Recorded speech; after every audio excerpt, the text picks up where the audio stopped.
representing the constituency of St. Andrew, George Payne. Go tell your friends, tell your whole family. Tell the stranger upon the left, tell the stranger upon the right. We rolling with DLP, it's more chance to make this right. Together we rolling.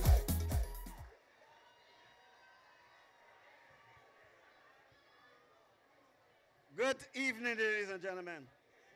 I could tell you I told you so. On 2 occasions, there was a landslide. And in the next election, I have predicted not a landslide, but I have predicted more than a landslide. And I say that I told you so because the strategy among certain sections of the Barbados Labour Party is to concentrate on 4 seats. 4 seats, namely St. Lucie, St. John, St. Michael South, and St. Michael Northwest. Now, and among those 4 seats, the premier seat that we in the Barbados Labour Party want is the constituency of St. John.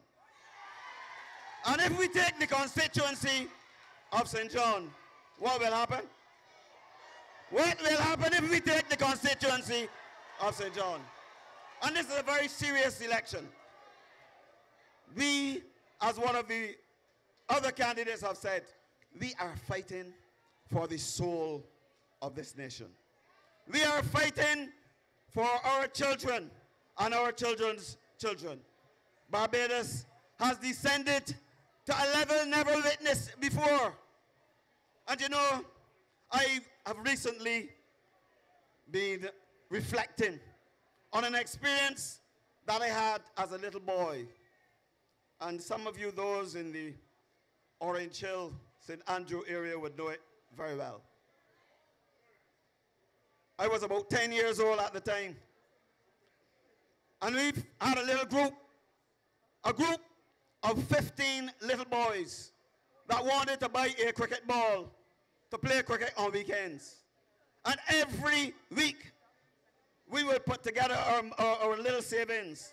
Some people put together a cent and a penny. And then when we reach the magical figure of $1, we bought a ball for 90 cents. 90 cents. Because all of us used to admire the 3 W's. Gary Sobers, Wes Hall, and those great cricketers. We wanted to be like the 3 W's.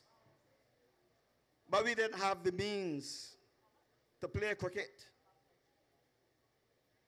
with the type of gear that those cricketers played with.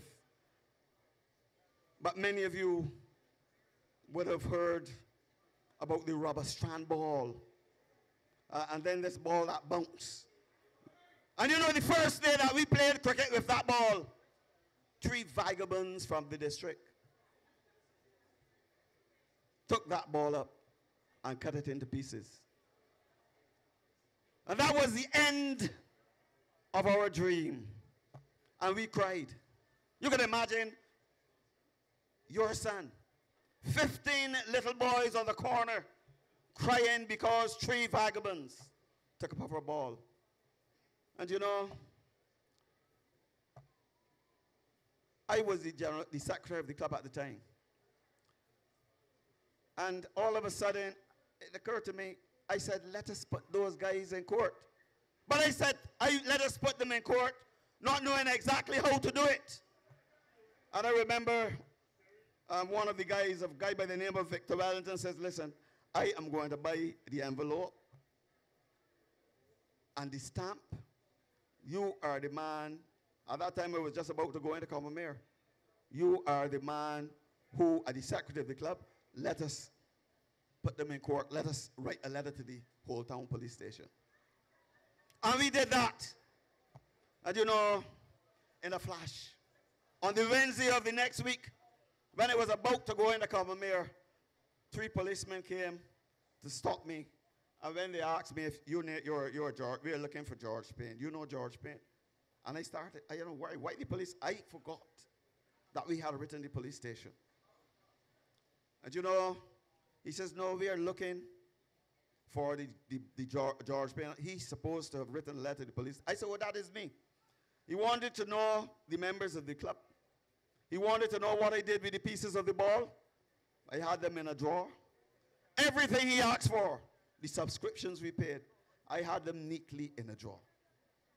And he was shocked because he could not believe that a boy in a club at 10 years old, that a club would be able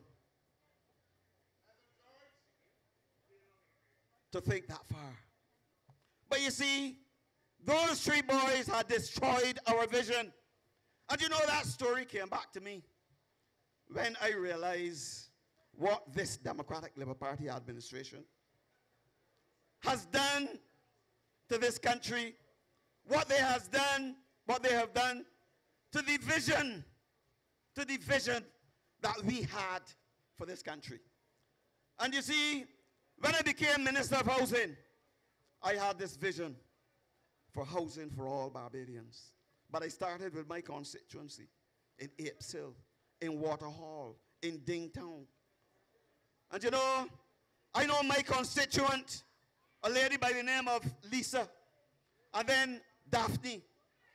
They had a dream, and that dream was captured in the vision of the Barbados Labour Party in the same way that my dream of playing cricket for the West Indies was captured in that vision, which was destroyed by those three vagabonds. And you know, every time I think about it, it brings tears to my eyes. Because that dream that Lisa and Daphne had, we made sure that that dream, as a matter of fact, I made sure that that dream came to fruition. We brought a housing project to Waterhall, to Apes Hill.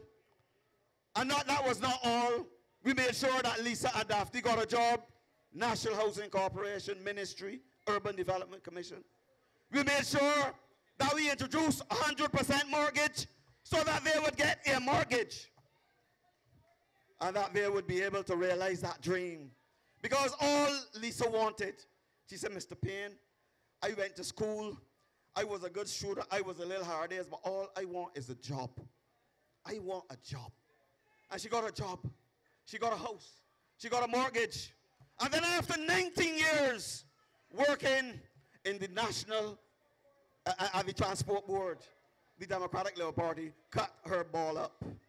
Cut her ball up, notwithstanding the rule, the established rule, first in, last out.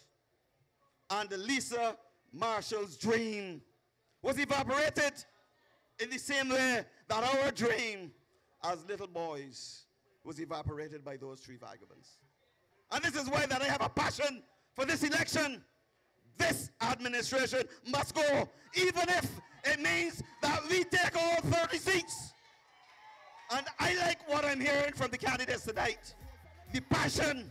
And when you listen to Charles Griffith, I mean, and when I hear Charles Griffith speak, I know the music is playing, but I have to speak. But when I heard Charles Griffith, and I went to St. John myself, I couldn't believe what I was hearing. The Barbados Labour Party must win this election. This is an election. This is not an election for any individual. This is an election for the soul of this country. This is an election for your children and your children's children. And ladies and gentlemen, if we do not ensure that Mayor Motley is elected the next Prime Minister of this country, I don't know where Barbados will be. You know, sometimes when I hear people say, and sometimes you know at election times, you hear people say, if this particular individual becomes the leader, or if this particular party becomes the leader, that I will leave the country. Well, I might not leave the country, but I might die. You know, and that is why I have difficulty with when you hear individuals talk about the Barbados Labour Party has lost its way. The vision of Tom Adams is still alive today And that's why I'm glad to see Sir Richard Cheltenham, Sir Henry Ford. I can't call all the names because I don't know. Those are the people who have started the rescue of this country. But albeit, we never thought that it would have descended to what it is like. We have got to make sure that we give young people hope. We have to make sure that those young people who go to school, they have a future. And you know, the Democratic Labour Party with their strategies now for education, they recognize that the university graduates will no longer be able to get any employment. So they don't want to see them getting the same opportunities that they had. This is more than a restoration. This is more than a recovery. This is about the survival of this nation. Ladies and gentlemen, we all must be on board. We have to save Barbados from these wicked, cruel individuals. I can now understand what Owen Arthur said when he spoke to them as wild boys. Sorry for being so long. Thank you very much. I thank the people of St. Andrew. All is well with the people of St. Andrew. Vote for me, Motley, as the next Prime Minister of Barbados and save Barbados from all the damage that has been done by the Democrats.